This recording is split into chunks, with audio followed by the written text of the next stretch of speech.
nsonga za ttaka ebina bibadde wakiso ate kati malala getulina agataliko mu ttuntu abakulembeze n'ab'eŋŋanda za Ssentebe eyattiddwako Easter Monday batadde akazito kubakulira ebyokwerinda ebikomansimbi nga bagamba nti kyekiseera ku mulundi guno bafune alipoota ennambulukufu ku ttemu erisuse ebikomansimbi.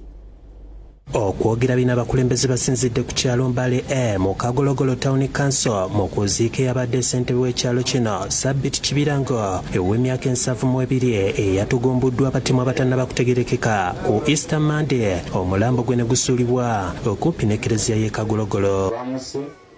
Wali ali bwereere bajja bagamba ng'omutumulira n'ennaku n'ekwata. Sirowooza nnyo obusungu buyinza kutuusa kukola ekyo. Wafenna twonoona. Tewali mutuukirivu kabeeremu abatudde awo. Kabeereze, kabeere faazi eyasigaddeyo.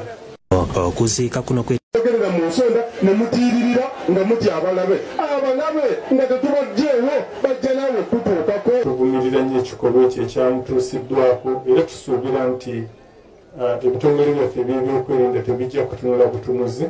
Naye twagala kubasaba nti buli alina amawulire noonya oyo yennyini gw'olaba nti yajja okukwanguyira okugabuulira.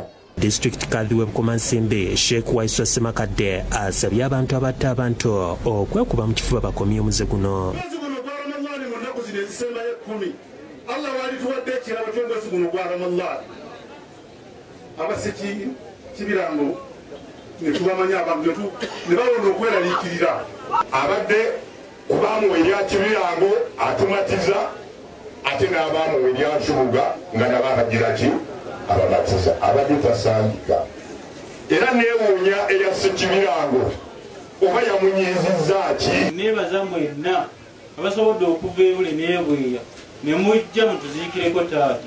Oluvannyuma basalidde omugenzi era n'agalamizibwa mu nnyumba ye ey'olubeerera.